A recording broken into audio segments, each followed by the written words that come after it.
Pero sigue habiendo algunas situaciones un poco complicadas de analizar.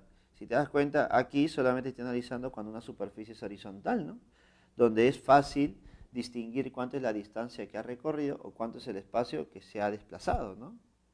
Pero ¿qué pasaría si la trayectoria es curvilínea? Bueno, es una curva. ¿Cómo calcular la longitud de esa curva? Bueno, es un poco complicado. Así que vamos a ver esta situación. A ver, vamos a ponerlo como un caso particular. ¿Listo? Importante. A ver, situación importante. ¿Qué pasaría si la superficie es curva? Algo así. ¿Listo? Y en esa superficie curva se mueve un bloquecito. Obviamente ese bloque también puede ser una persona, puede ser un auto, o en algunos casos he visto, ¿no? Por ahí una argolla que se mueve a través de un conducto. ¿Listo? Indiferente, ¿cierto? La idea es que la trayectoria es curvilínea. ¿Ya está? Entonces, vamos a notar lo siguiente. Cuando la trayectoria es curvilínea, me van a pedir calcular el trabajo de alguna fuerza. Me van a pedir calcular el trabajo de una fuerza, ¿no? Esa fuerza puede ser horizontal o puede ser vertical. ¿Listo? Entonces, si yo analizo una fuerza horizontal, podría ser una fuerza de esta manera. Una fuerza, voy a ponerle F de X. ¿Listo? Y también podría haber una fuerza vertical, F de Y. ¿Está? Entonces, si es una fuerza horizontal, para calcular el trabajo de esa fuerza horizontal, yo me preocupo solamente del desplazamiento horizontal. En cambio, si es una fuerza vertical, yo solamente me preocupo del desplazamiento horizontal, vertical en este caso. ¿Y por qué, profesor? Porque recordemos que la fuerza es culpable de ese movimiento. Obviamente, si la fuerza es horizontal, solamente es culpable del movimiento horizontal. Y si la fuerza es vertical, solamente es culpable del movimiento vertical. Ah, entonces yo puedo decir que si el cuerpo se ha movido desde el punto A hasta el punto B, entonces su desplazamiento horizontal sería todo este tramo. Ese sería mi desplazamiento horizontal. Y mi desplazamiento vertical sería todo este tramo. Ah, es desplazamiento vertical. Te das cuenta que no analizas la superficie curva, sino analizas los desplazamientos y las fuerzas en sus respectivos ejes. A pesar de que el cuerpo se mueve en una trayectoria curva. Entonces, reduciendo todo, el trabajo de la fuerza horizontal es igual a, siempre se analiza el signo, más menos el producto de la fuerza horizontal por el desplazamiento horizontal. ¿Listo? Entonces, de esa manera ya hemos calculado el trabajo de una fuerza horizontal. Profesor, de la misma manera para las fuerzas verticales, claro que sí. Trabajo de la fuerza vertical es igual a, no te olvides analizar el signo, más menos el producto de la fuerza vertical por el desplazamiento vertical. Entonces, de esa manera, mira, ya tenemos los dos trabajos. Por favor, no te olvides analizar, no te olvides de analizar el signo. Analizar el signo. Creo que eso es muy importante. ¿Y por qué es muy importante, chicos? Porque el trabajo de una fuerza puede ser positivo y negativo. Y normalmente en las claves va a haber una positiva y otra negativa. ¿Está? Y también debe ser muy importante porque ya conozco fuerzas conservativas, fuerzas no conservativas y los casos importantes. Entonces, en un problema puede haber muchas fuerzas, ¿no? Fuerza 1, fuerza 2, fuerza 3, fuerza 4. Y como debo analizar el conjunto, el total, entonces necesito saber el signo de cada una de ellas. ¿Para qué? Para poder calcular el trabajo, para poder calcular el trabajo resultante. Para que a la hora de calcular el trabajo resultante sea más, pero más sencillo. Profe, ¿qué cosa es el trabajo resultante? Lo voy a poner acá pequeño nada más.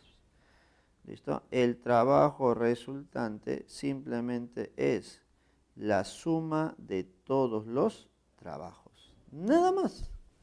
¿Eso qué significa? Significa que tú vas a sumar el trabajo 1, trabajo 2, trabajo 3, trabajo 4, trabajo 5. Es decir, el trabajo de todas las fuerzas.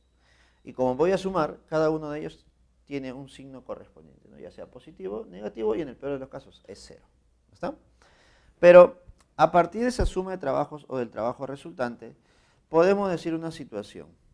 Podemos considerar lo siguiente. Si las fuerzas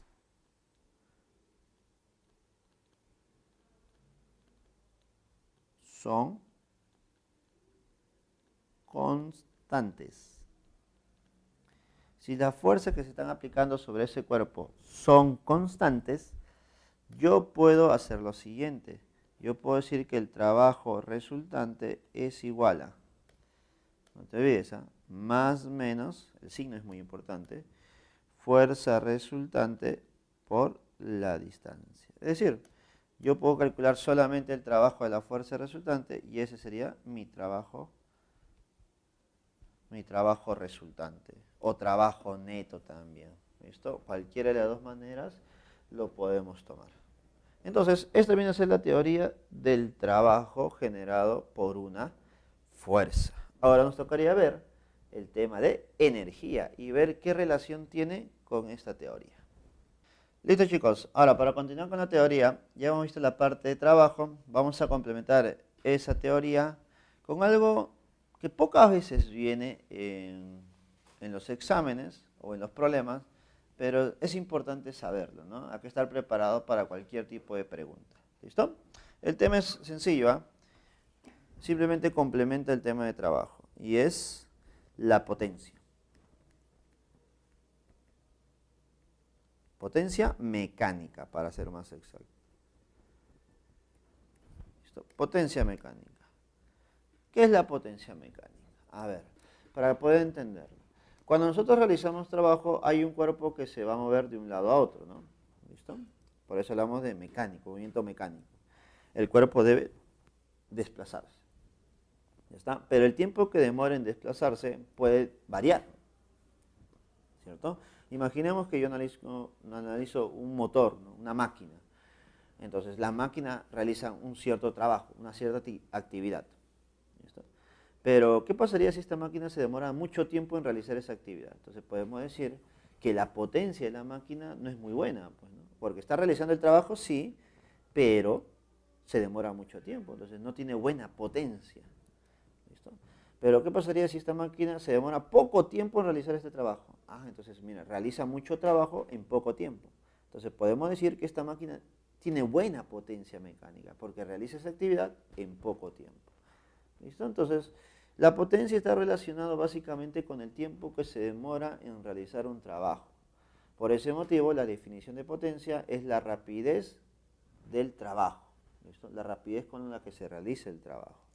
Entonces, ¿cómo yo voy a calcular la potencia en los problemas? Para eso debo diferenciarla, pues, ¿no? Debo diferenciarse. ¿Listo? Y lo voy a hacer mediante un esquema. Mira. Imaginemos que esto es una superficie, un acantilado, un techo, y en la parte superior existe un motor. ¿Listo? Está este motor, mira. ¿Listo? ¿Cuál es la finalidad del motor? ¿Cuál es el trabajo que debe realizar el motor? Bueno, el motor tiene una cuerda, la cual debe levantar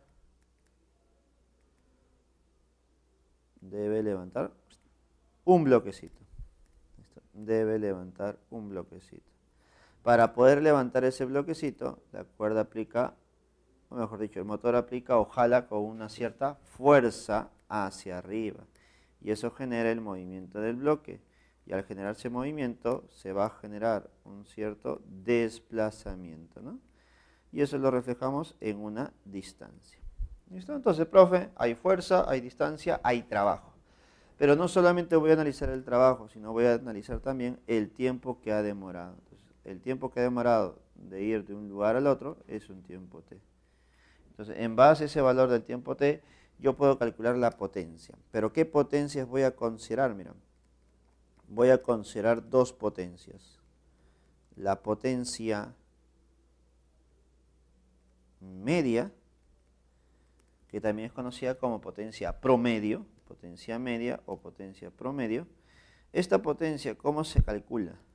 La potencia media o promedio es igual al trabajo realizado por unidad de tiempo.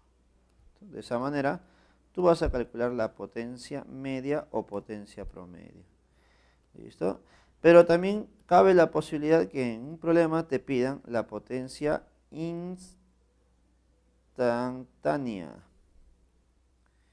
¿Qué es la potencia instantánea? Es la potencia que se genera en un instante determinado. Por lo tanto, si me piden la potencia que se genera en un instante determinado, yo debo analizar lo que ocurre en ese instante determinado. ¿Listo? Por ejemplo, para el bloque, en un instante determinado, el cuerpo puede estar sometido a una fuerza F. Y en ese instante es posible que el cuerpo tenga una cierta rapidez V. Por lo tanto, la potencia instantánea es igual al producto de la fuerza por la rapidez en ese instante, obviamente. ¿Listo? Fuerza por rapidez. Y con eso yo tengo las dos situaciones de potencia mecánica. Pero hay algo más. Existe una situación donde estos dos resultados, estas dos potencias, tienen el mismo valor. ¿Listo? ¿Y cuándo se cumple eso? Ponemos por aquí. Si el movimiento es rectilíneo uniforme. O mejor dicho, vamos a corregir esto para que sea más fácil de entender. Para el MRU, recordemos que si es un movimiento rectilíneo uniforme, la velocidad es constante. Si la velocidad es constante, la fuerza resultante es 0. Y si la fuerza resultante es 0, si yo analizo una de las fuerzas que me piden por ahí, ¿listo? Al final llegaré a la conclusión de que la potencia media es igual a la potencia instantánea. ¿Listo? Eso es lo que se va a cumplir si es que hablamos de un movimiento rectilíneo uniforme. Y te menciono alguna situación donde te puede venir esto, ¿no? Algunos problemas te dicen, calcula la potencia, pero no te dicen que es un MRU, sino te dicen que el movimiento es lento. Cuando el movimiento es lento, yo puedo asumir que es un MRU. Entonces, las dos potencias son iguales y tú las puedes calcular de las dos maneras, ¿no? Como trabajo sobre tiempo o fuerza por rapidez.